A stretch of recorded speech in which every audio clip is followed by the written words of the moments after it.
నా ఫోన్లే నియోజకవర్గం నారినపాడు గ్రామంలో సరే లాస్ట్ ఇయర్ కూడా ఇలాగే చేశారు. ఈసారి పెద్ద ఎత్తున దౌర్జన్య కాండకు దిగారు. ముఖ్యంగా మా చీఫ్ ఎలక్షన్ ఏజెంట్ మా అల్లుడు అక్కడ ఆ బూత్ నెంబర్ ఎంత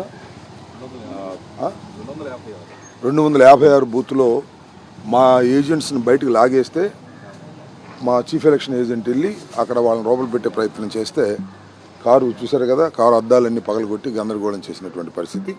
దీని మీద తక్షణమే రిపోర్ట్ ఇస్తున్నాం. దీని మీద యాక్షన్ తీసుకోవాల్సిందిగా కూడా కోరుతున్నాం. అదేవిధంగా తొండపిల్లో కూడా మరి మా కార్యకర్తల మీద దౌర్జన్యం చేసే కార్యక్రమం చేస్తున్నారు. ఇప్పుడే సమాచారం అందింది. దీని మీద తక్షణమే యాక్షన్ తీసుకోవాల్సిందిగా ఎస్పీ గారికి కూడా నేను చెప్పాను.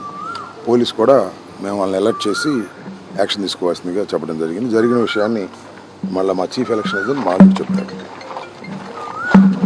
నార్నపాడులో మా పోలింగ్ ఏజెంట్ని షర్ట్ పట్టుకొని బయటికి లాగి కొట్టారని చెప్పిన తర్వాత మేము బయలుదేరి నార్నపాడు వెళ్ళాము. ఒక్కళ్ళమే ఒక కారుతోనే నలుగురు వెళ్ళాము. వెళ్ళిన తర్వాత అక్కడ మా చీఫ్ ఎలక్షన్ మా పోలింగ్ ఏజెంట్ షర్ట్ మార్చుకొని వచ్చి మేము మళ్ళీ లోపలికి వెళ్తామనంటే ఆయన పక్కన పెట్టుకొని లోపలికి తీసుకొని పోలింగ్ స్టేషన్లోకి వెళ్తుంటే మళ్ళీ ఒక 40-50 మంది వచ్చి ఆయన్ని పట్టుకొని కొట్టడం మొదలు పెడితే మీరు చేయి చేసుకోకుండా ఏమైనా ఉంటే మాట్లాడండి అని చెప్పని అన్నాము.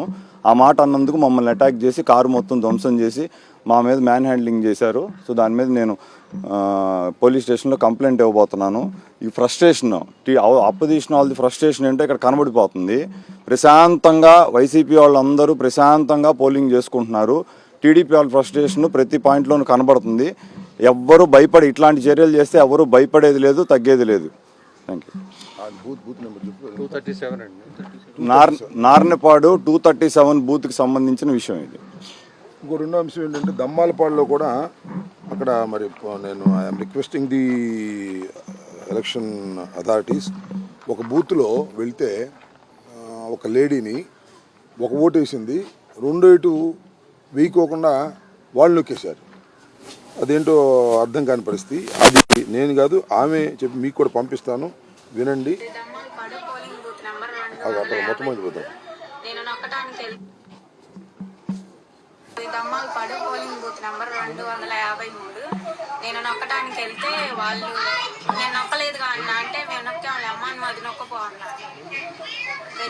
ఈ ప్రెస్ చేయకోకుండానే ఒక ఓటు వాళ్ళు ప్రెస్ చేసేసారు. దీని మీద కూడా పోలింగ్ ఆఫీసర్ మీద ఇమీడియట్గా ఎంక్వైరీ చేసి యాక్షన్ తీసుకోవాల్సిందిగా పోవడం జరిగింది. ఇది కూడా మీకు పంపిస్తాను, మీడియా గ్రూప్ పంపిస్తాను. ఆ అమ్మాయి చెప్పింది, అంటే ఆ అమ్మాయికి తెలియక ఒకే మాట చెప్పింది, ఇంకా డీటెయిల్స్గా కూడా చెప్తుంది అడిగితే. అదే